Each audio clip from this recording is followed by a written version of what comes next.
የንጹሃን ዜጎችን ደህንነት የመጠበቅ ግዴታን መወጣት ያለመቻል የስርዓቱ ውድቀት ማሳያ ነው። ወቅታዊ የኢትዮጵያ ጉዳዮችን አስመልክቶ ከኦሮሞ ፌዴራላዊ ኮንግረስ ወይም ኦፌኮ የተሰጠ መግለጫ የመንግስት የጸጥታ ኃይሎች ኦነግ ሸኔ ብሎ የሰየሙት የኦሮሞ ነጻነት ሰራዊትን ለማጥፋት ያቀደና አሳውን ለማጥመድ ባህሩን ማድረግ በሚል መርህ የሚመራው ዘመቻ ከዓለም እይታ ተደብቆ በተለያዩ የኦሮሚያ ዞኖችና የሀገሪቱ ክፍሎች በስፋት እየተካሄደ ይገኛል።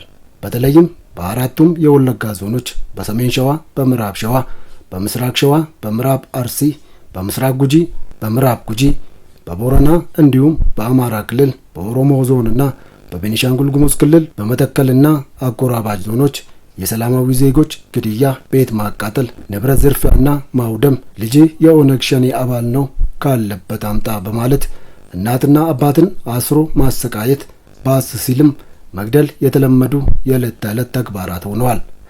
በቅርቡ ደግሞ ከዚህ ዘመቻ ጋር ተያይዞ የመንግስት የታጠቁ ኃይሎች እየወሰዷቸው ባሉ በድሮንና ተዋጊ ሄሊኮፕተሮች የታገዙ የአየርና የምድር ጥቃቶች አያሌ የሰላማዊ ዜጎች ሕይወት እንዲጠፋ፣ ቤትና ንብረታቸው እንዲወድም፣ የተረፉትም ቀያቸውን ጥለው እንዲሰደዱ ምክንያት እየሆነ እንደሚገኝ ከስፍራው የሚወጡ መረጃዎች ያሳያሉ።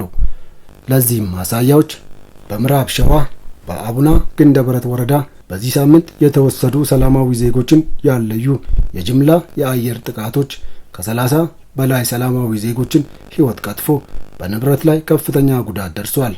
ከ400 በላይ ዜጎች ቀያቸውን ጥለው ተሰደዋል። በሚያዝያ 14 ቀን 2014 ዓ.ም በምዕራብ ሸዋ አዳ በርጋ ወረዳ ከ40 በላይ ሰላማዊ ዜጎች በኦሮሚያ ልዩ ኃይል አባላት በጅምላ ተገለዋል። በዚሁ ቀን በምዕራብ ጉጂ ዞን 22 ሰላማዊ ዜጎች በመንግስት ታጣቂዎች ተገለዋል። በምስራቅ ሸዋ ፈንታሌ ወረዳ በዚሁ ሳምንት 11 ሰላማዊ ዜጎች በመንግስት ታጣቂዎች ተገለዋል።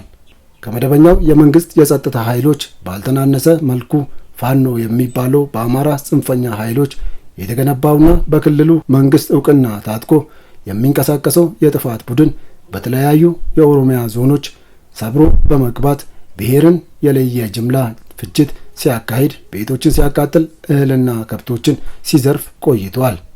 በተለይም በምዕራብ ሸዋ ዞን ኖኖ ወረዳ የዚህ ቡድን አባላት በመቱ ሰላሌ መንደር የኦሮሞ አርሶ አደሮችን ቀዬ ድረስ ዘልቆ በመግባት 21 ንጹሃን ዜጎችን ከነቤታቸው በእሳት በማቃጠል የጅምላ ፍጅት ያካሄደ ሲሆን በተመሳሳይ መልኩ በዚህ ዞን ዳኖ ወረዳ 13 የኦሮሞ ተወላጆችን በቀያቸው በጥይት ደብድበው በጅምላ ፈጅተዋል። በተመሳሳይ ይህው ጽንፈኛ ቡድን በሆሮ ጉድሩ ወለጋ ዞን ጃርዴጋ ጃርቴ ወረዳ 11 ንጹሃን ኦሮሞ አርሶ አደሮችን በጥይት ደብድቦ ፈጅተዋል። የጥፋት ቡድኑ በዚህ አልበቃ ብሎት በምስራቅ ወለጋ ዞን ኪረሙ ወረዳ በሚያዝያ 8 ቀን 2014 ዓ.ም 115 ንጹሃን ኦሮሞዎችን በጅምላ ፈጅተዋል። ቤት ንብረታቸውን የዘረፈ ሲሆን ከ10 ቀበሌ በላይ ነዋሪ ከቀያቸው ተፈናቅሎ ያለመጠጊያ ሜዳ ላይ ተበትነው ይገኛሉ። በቤኒሻንጉል ጉሙዝ ክልል በፋኖና በአማራ ልዩ ኃይል የተቀናጀ ብሔርን ለይቶ በተፈጸመ ጥቃት 15 ሰላማዊ የኦሮሞ ብሔር ተወላጆች ሲገደሉ ከ100 በላይ ታፍነው ተወስደዋል።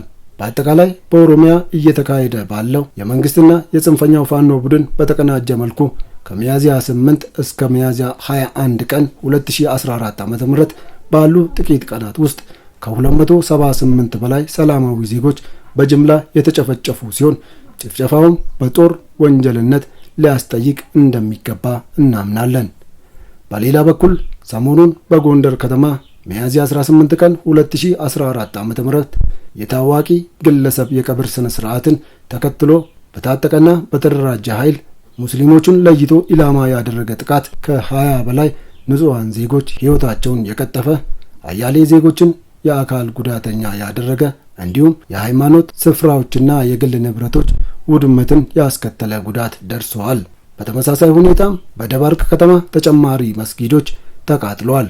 የጎንደሩን ጥቃት ተከትሎ በሚያሳዝን መልኩ በተለያዩ የሀገሪቱ ክፍሎች ህዝቡ ወጥቶ ቁጣውን የገለጸ ሲሆን ለተቃውሞ በወጡ ሰዎች በወራቤ ከተማ የክርስትና ሃይማኖት ተከታዮች ተቋማት ላይ ጥቃት ተሰንዝሯል። የእነዚህ ችግሮች መሰረቱ ባለፉት ዓመታት መንግስት ሲከተል የነበረውና በሕገ መንግስቱ በግልጽ የተቀመጡትን የሃይማኖት ነጻነት እንዲሁም የሃይማኖትና የመንግስት መለያየትን መርሆች ባላከበረ መልኩ የመንግስትና ሃይማኖት ሚናን የቀላቀለ መርህ አልባ ግንኙነት መፈጠሩ ዋነኛው ተጠቃሽ ነው።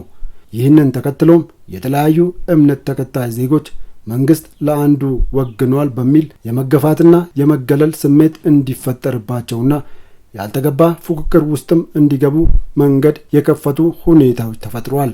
በተመሳሳይ ከዚህ በፊት በተለያዩ ጊዜያት ጽንፈኛ ቡድኖች ሃይማኖትን ተገን አድርገው በዜጎች ላይ ጉዳት ሲያደርሱ እነዚህን አካላት በፍጥነት አጣርቶ ለሕግ ከማቅረብ ይልቅ ጉዳዩን ለመሸፋፈንና ትኩረት በመንፈግ የተፈጠሩ ችግሮችን አለባብሶ ማለፉ የጥፋት ኃይሎች የልብ እንዲሰማቸውና ለሌላ ዙር ጥፋት እንዲሰማሩ አስችሏቸዋል።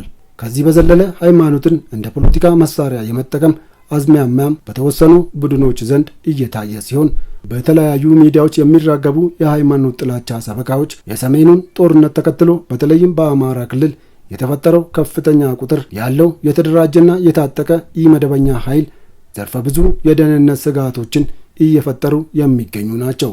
ተቀጣጣይ ሁኔታዎች ውስጥ የሚፈጠሩ ጥቃቅን የግለሰብ ግጭቶች ሁሉ መልካቸውን ቀይረው በቀላሉ ሰፍተው ከፍተኛ ውድመት ወደሚያስከትሉ ግጭቶች የመሸጋገር እድል አላቸው እንላለን።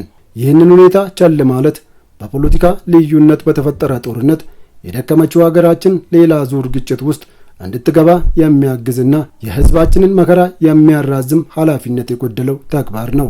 የኦሮሞ ፌዴራላዊ ኮንግረስ በጽንፈኛ ኃይሎች ሃይማኖትን ለይቶ የሚፈጸሙም ሆነ በመንግስት ኃይሎች የሚወሰዱና ሰላማዊ ዜጎችን ለጉዳት የዳረጉ እርምጃዎችን በጽኑ ያወግዛል። መንግስት አሳታፊ የዴሞክራሲ ግንባታን ያለማሳካቱ፣ መልካም አስተዳደርን ያለማስፈኑና ፍትሐዊ መሆን ያለመቻሉ እንዲሁም የንጹሐን ዜጎችን ደህንነት የመጠበቅ ግዴታን መወጣት ያለመቻሉ የስርዓቱ ውድቀት ማሳያ ነው እንላለን።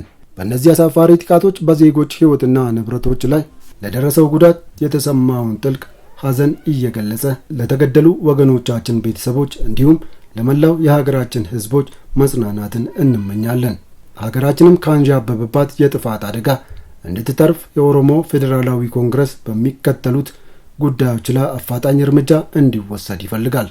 1. ከታጠቁ ቡድኖች ጋር እየተካሄደ ባለው ጦርነት ውስጥ የመንግስት የጸጥታ ኃይሎች በየትኛውም እርምጃዎቻቸው የሰላማዊ ዜጎችን ደህንነት የማስጠበቅ ግዴታቸውን እንዲወጡና ለሰላማዊ ዜጎች ጥንቃቄ እንዲያደርጉ የሕግን ገደብ በማለፍ በሰላማዊ ዜጎች ላይ ጉዳት ያደረሱ የጸጥታ አካላት ለሕግ እንዲቀርቡ እንጠይቃለን።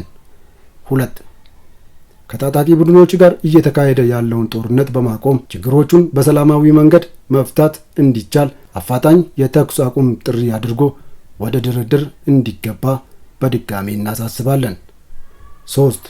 በአማራ ክልል ጦርነቱን ተከትሎ የተፈጠረው በአማራ ጽንፈኞች የተደራጀና የታጠቁ ሕገ ወጥ የፋኖ ኃይል ለክልሉም ሆነ ለጎረቤት ክልሎች ከፍ ሲልም ለጠቅላላ ሀገሪቱ የሰላም ጠንቅ እየሆነ የመጣ መሆኑንና የክልሉ መንግስትም እርምጃ ለመውሰድ ዳተኛ በመሆኑ የፌዴራሉ መንግስት አፋጣኝና ሕጋዊ መፍትሄ እንዲሰጥ እንጠይቃለን።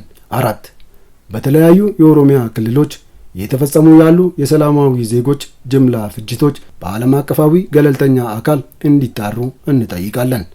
5. የመንግስት አካላት ከየትኛውም የሃይማኖት ቡድን ጋር ሳይወግኑ የዜጎችን ደህንነት የማስጠበቅ ጥቃት ሲደርስባቸው የመከላከልና ጉዳት የሚያደርሱ አካላትን በፍጥነት አጣርቶ ለሕግ የማቅረብ ግዴታቸውን እንዲወጡ ከተለያዩ የሃይማኖት ተከታዮች ጋር ያላቸውን ግንኙነት በሕገ መንግስቱ የተገለጹትን የሃይማኖት ነጻነትንና የመንግስትና ሃይማኖት መለያየትን መርህ ባከበረ መንገድ ሚዛኑን ጠብቆ ማካሄድ እንደሚገባቸው ለማስታወስ እንወዳለን። 6. በተለያዩ ቦታዎች የሚከሰቱትን ጥቃቶች የአገሪቱ ሚዲያዎች ከወገንተኝነት ወጥተው ችግሩን ከሚያለባብሱ እንዲሁም ከሚያባብሱ አድሏዊ አሰራሮች እንዲታቀቡና በሚዛናዊነትና በገለልተኝነት እንዲዘግቡ የህዝቡን የሰላምና የመከባበር እሴቶችን የሚያጎሉ ስራዎችን እንዲሰሩ ጥሪ እናደርጋለን። 7. የሃይማኖት መሪዎች በሃይማኖቱ የተገለጹትን መሰረታዊ የሰላምና ወንድማማችነት መሪዎችን ሳያሰልሱ ለተከታዮቻቸው በማስተማር አማኞች ለጽንፈኞች ጥሪ ጆሮ እንዳይሰጡና ከጽንፈኝነትና የሃይማኖት ጥላቻ እንዲርቁ በማድረግ የበኩላቸውን ኃላፊነት እንዲወጡ ጥሪያችንን እናቀርባለን። የኦሮሞ ፌዴራላዊ ኮንግረስ ወይም ኦፌኮ ሚያዝያ 23 ቀን 2014 ዓ.ም ፊንፊኔ